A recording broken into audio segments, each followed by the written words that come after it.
Guys, how you doing? Chris Rod, Sun City Lawn Care here in West Texas in El Paso, West Texas, the westernmost city in the great state of Texas. Let's take a look at this monstrosity of a lawn. You guys see we got some browning over here. We've got some browning over there. We've got some bumpy spots all over the place.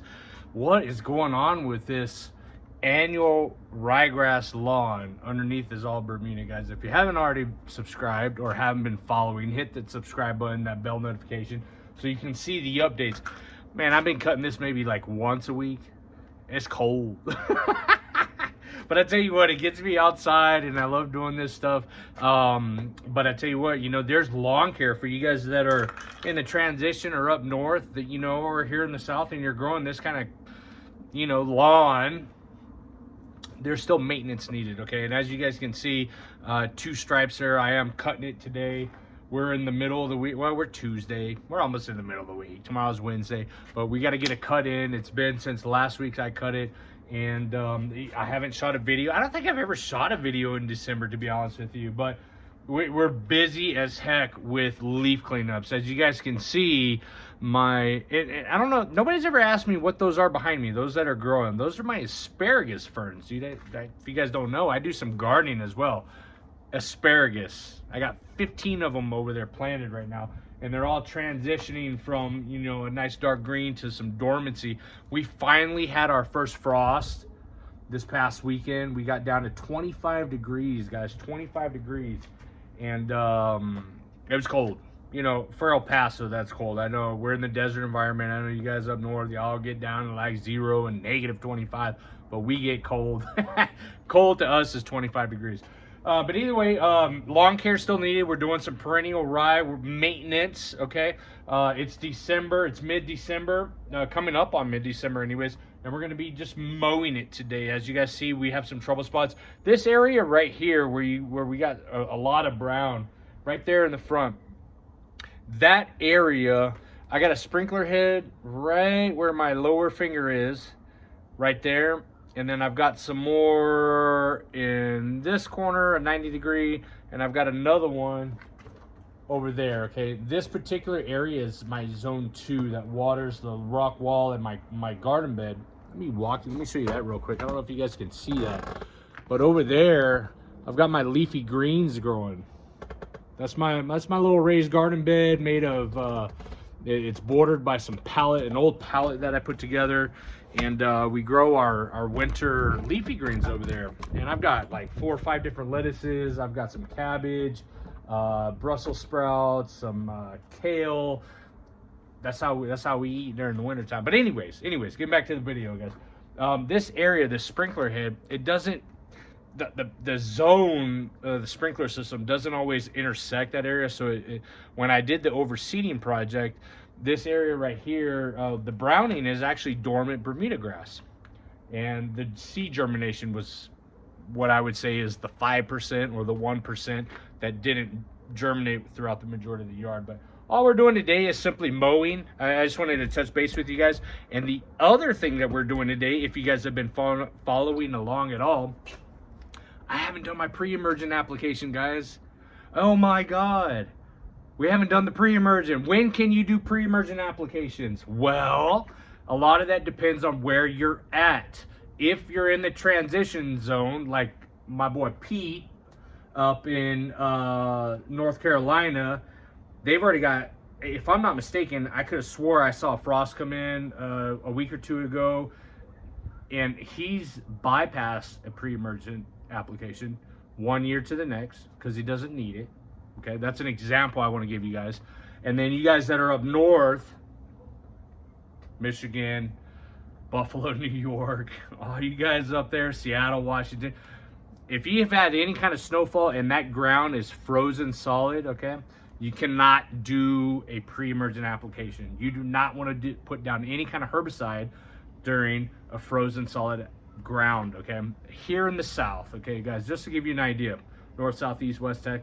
We're in the westernmost city in Texas, in El Paso, okay? We are in a desert climate, zone 8, okay? We don't get a lot of, matter of fact, we don't get frozen ground at all, to be honest with you. I've never experienced frozen ground since I've been conducting business. and making these kind of YouTube videos, but I do want to show you. I do want to show you guys what we're looking at right now. We're at 48 degrees, almost 50 degrees. So that 48, 50 degrees, that ain't even close to freezing ground temperatures, okay? Now what I will add to that, that's the lawn area. My raised garden bed areas that you guys see behind me here, usually are 10 degrees colder. And my flower pots are usually 10 degrees warmer. So what we're looking at is a not so frozen ground. If you do not have frozen ground, and if you have not already applied your pre-emergent, it is never too late to get down pre-emergent.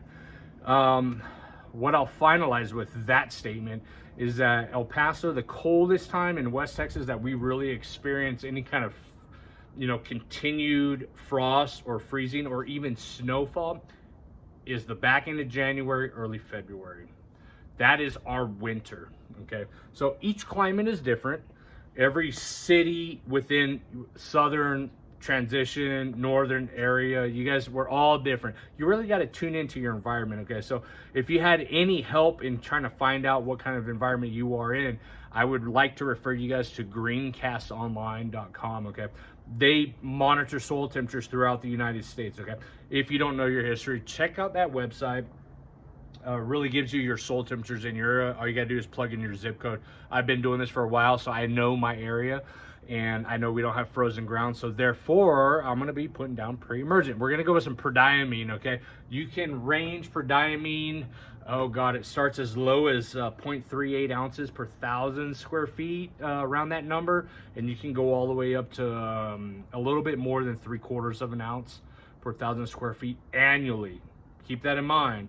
So if you're trying to do some dual applications or offset between a prodiamine and say a dithiopyr, for example, which is what we do a prodiamine early February, a dithiopyr in May, and then we follow up. Typically, if you're not overseeding in the back end of September and October, as far as reapplication of prodiamine goes, break up your applications. They're called split applications.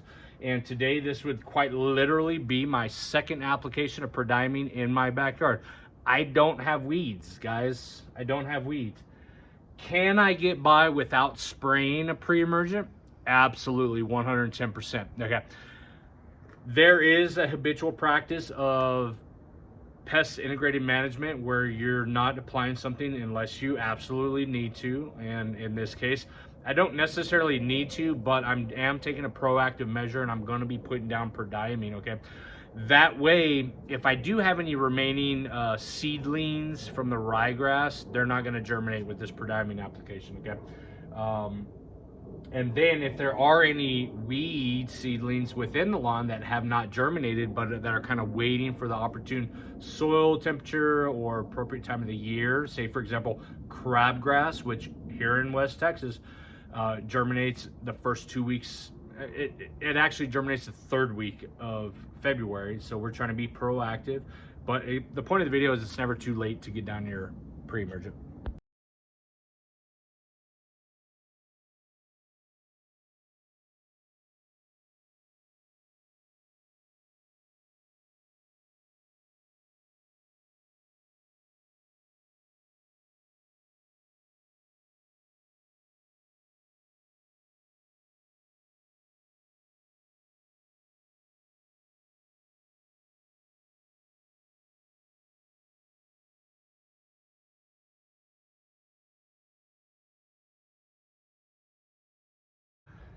All right, guys, that's all I got for you. You know what? It's December. That's lawn care. And just depends on your grass type in your area, you know, wherever you guys might be, transition up south, up transition zone, down south, or up north, will determine whether it's too late for you to apply a pre-emergent application. So you guys saw my lawn today. We went ahead and got a double cut. I did north-south. Then I kind of did a diagonal pass today. We put down some prodiamine, and you guys saw the status of my lawn. Okay, so you know we're doing annual ryegrass, And winter lawn care kind of just, you know, kind of goes with the flow. We don't have a lot of leaves in my particular area, but we are doing massive leaf cleanups right now. So what you do want to do, if you do have leaves, get them off the lawn. Either mulch them, mulch and bag, get rid of that debris. What we like to do is all my clients, is if I have a client that's got a lawn and leaf debris, we mulch, we bag, we mulch, then we bag, and then I bring that home. I bring that back to my office. That is free. That's that golden material for my garden beds, because if you guys watch some of my other videos, I do a little bit of gardening. And so, yeah, so we do the leaf cleanups. Don't leave them on the lawn. You want to get all that debris off the lawn, okay? Try to stay off the lawn. This is kind of like a final winter lawn care video. If you've got dormant Bermuda, try to stay off of it. You know, you don't want to jeopardize the crowns of the Bermuda grass. If you got dogs, let them do their thing. You guys saw those high spots in my lawn. That's from the high nitrogen content inside of the pee, the dog pee. So we get those high spots. They're darker green spots. So it makes you wonder, can I still fertilize in the lawn? Not really, because those microorganisms, they're not chewing up that fertilizer to break it down into material that can be readily uptaken by the plant. So don't fertilize, no need to do it. Watering, if you're in West Texas, if you're in El Paso, which is a common question we get, water once a week, guys. We don't get a lot of rainfall. We damn sure don't get any snowfall except for till February, and then it's springtime already. Water once a week, that's my recommendation, okay? It doesn't have to be a lot of water, just give it a little bit. That way the soil and the roots are staying moist. You do not want those root systems to dry out. Outside of that, that's pretty much it. But let me tell you, all this lawn care has got me worked up, guys. And one of the things that I like to do in the wintertime is to continue getting in the pool.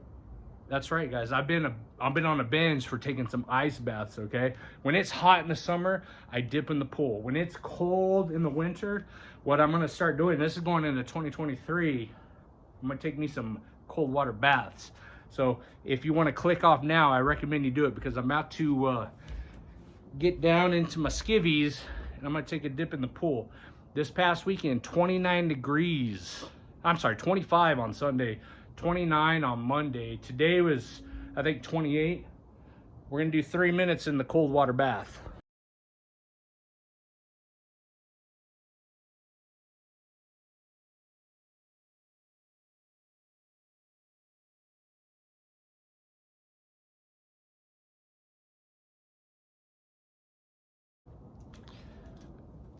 All right, guys, so that was 3 minutes. I did a cold water plunge today. You know what? Let me get the thermometer real quick. All right, cold water plunge. I don't know if you guys can see that, but we're at about 46, 47, maybe 48. I don't even know, guys. Lawn care video. Get out there, mow. Get yourself out of the house. Do something you normally don't do. This is why I grow grass in the wintertime, because it gets me outside in the cold and it gets me productive, gets me active. And, you know, I love this stuff. I mean, God, could you ask for anything better in this world out here? Some green grass, got a pool, get out there, stay mobile, and you can't go wrong with a cold ice water bath, guys. Hope you enjoyed the video. If you have any questions about when to apply pre-emergent, when not to apply pre-emergent, when to mow, when not to mow, when to start your lawn care season, it's December, and in the lawn care community, the fall time, the winter time, depending on where you're at, is the start of the lawn care season for the new year. I'll check you guys later. Again, if you haven't already subscribed, please do so. Hit that bell notification. If you found any value in this video other than me dipping my butt in the cold water, go ahead and leave me a comment below, and I will get back to you as soon as I can.